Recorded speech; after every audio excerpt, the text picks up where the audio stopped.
Hello everybody, welcome back to another video. Today we're talking about Legend, which, like it implies, it follows the legend of the true story of the Cray twins, which is an identical pair of twin brothers in the 50s who were organized crime figures in London around that era. So think about Peaky Blinders just before that, basically. That's all you really need to know before hopping into this.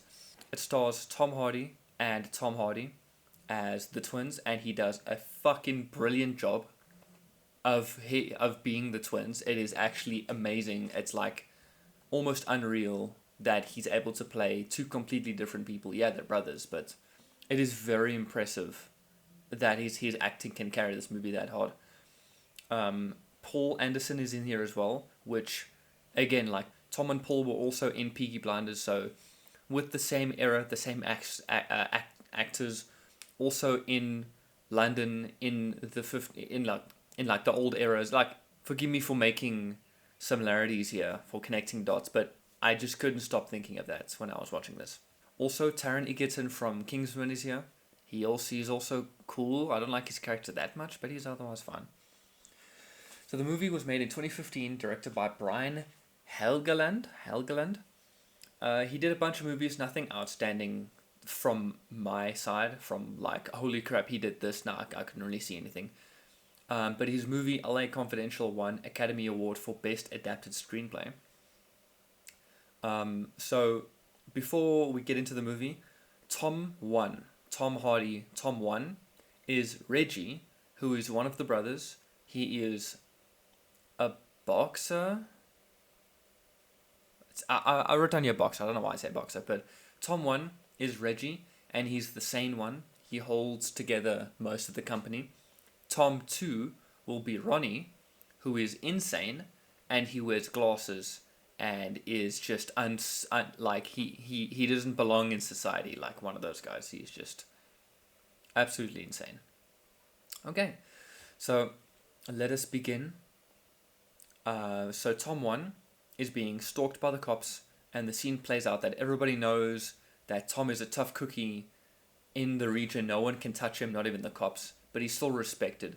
Kind of like, again, I'm saying Thomas Shelby in Peaky Blinders, same thing. Like, he is respected, but you will not even look at him funny, and he will fuck you up. One of those guys, you know. Early on, there is a scene, and I love this when movies do this, is that there is one shot without any cuts. The camera moves and it follows people during conversations, and this lasts 6 minutes. And I just, from when Tom 1 and the girl walk into the club, through the greetings, when they sit down, Tom getting interrupted, going to talk to his friend who stole money, he punches him, and went back to the girl, and then they ended up kissing. All of the 6 minutes is one shot. Now, can I just press, if you guys don't understand how hard movies are to film, then having one shot constantly with no mistakes, none of the background characters making any errors, remembering all your 9 lines for 6 minutes. Movies take years to film properly, and this is an hour and a half stretched over a year. Let's say like a couple months of shooting, right? But to get one shot through all of this is a feat, okay? It is hard to do that, so very, very impressive. Can I just put my hands together for Legend right now? Like, yo. So when Tom 1 and his girlfriend visits Tom 2 in his trailer, Tom 2 tells her that he's homosexual because a man left his trailer. And right away you can tell he's not quite right, and I would say retarded is the way that he comes off, but socially he just doesn't say the right things most of the time. Just something off, alright? Then Tom 1 and 2 fight a bunch of, well, I can say posers in a pub. A bunch of people try to pick a fight with them. And then they struck deals with the Italian mafia in America to open a casino. Tom 1 eventually goes to prison, and Tom 2 is left in charge of the club. But Tom 1 returns to the club in absolute ruins and fights with Tom 2, beating him up. And this is where I just want to, also another very impressive scene, is both brothers, Tom Hardy fighting himself is also insane to actually pull off. And I believe how they did this, I actually watched behind the scenes footage, is that they shot him and his body double twice doing the same action scene multiple times. Like, so let's say Tom being Tom 1 and then him fighting Tom 2, which is his body double, and then they reverse the roles, the body double being Tom 1 and Tom Hardy being Tom 2. It's very impressive how they did that. Okay, I don't even know how they even edit that together, but it's so cool. It really looks cool. And then Tom 1 previously promised the girlfriend not to go back to prison, but he breaks it. And he's still being a gangster, still doing illegal activity, so he's not being a very nice guy. Like, he tried in the beginning, but yeah, he just ended up going back into it. And we can see that Tom 2 is starting, well, he's definitely insane, and he does terrible things, and eventually straight up kills someone in front of dozens of witnesses. So he just doesn't give a crap what anyone thinks, and he just doesn't give a shit in general. Like, he's just insane. And Tom 1 keeps defending Tom 2, saying that, yeah, it's his brother, it's his family. In certain situations, it's not right. It doesn't matter how close family is to who else. There is a line that Tom 2 crosses, that Tom 1 eventually also crosses, because he starts losing it a little bit. He starts spiraling. He disrespects his girlfriend at the time and now wife at the stage of the movie, and he refuses to help her when his car is open in the rain, and it peaks when he sexually assaults her. Shortly after, she leaves him, staying with her brother, and she overdoses on pills and dies. So, running back, she was the narrator from the beginning of the movie up till this point, and she even commented that even though she was the narrator, she still didn't make it, which is something I thought myself gave her plot armor. And then the worst assassin of all time gets one shot in this guy's leg and gets disarmed like an idiot. I just thought that was a really dumb scene. So eventually, this assassin guy, I think, gets killed by Tom 1 in front of lots and lots of witnesses being stabbed and all that. So he's completely lost it, just like his brother.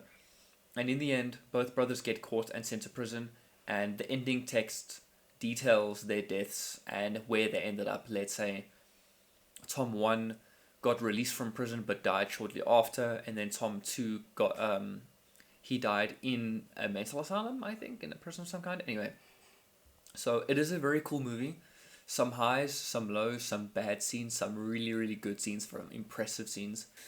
So, as a summary, overall, the British gangs in the 20s with Tom Hardy and Paul Anderson, I had to compare it to Peaky Blinders, and it doesn't quite impress me as much as Peaky Blinders did, but it still impressed me the way that Tom Hardy was able to carry this movie as much.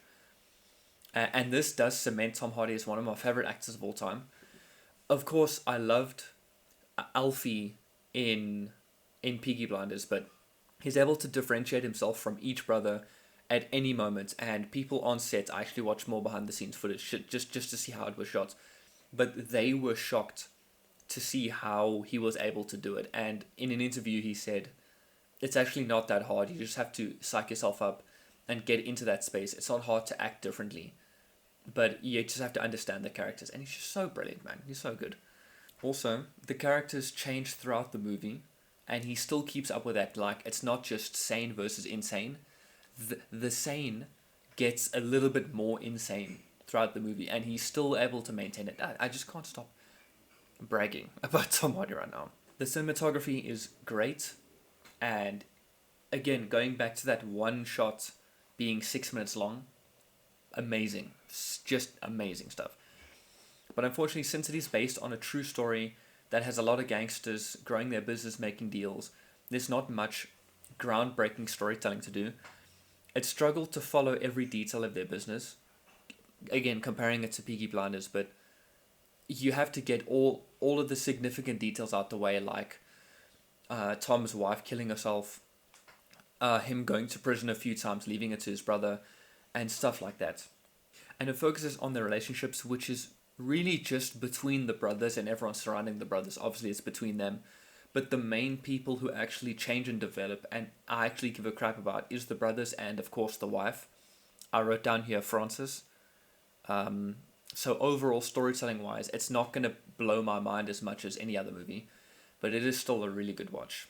Also, I did write down here that there is one scene in particular, only one scene, where there was terrible CGI.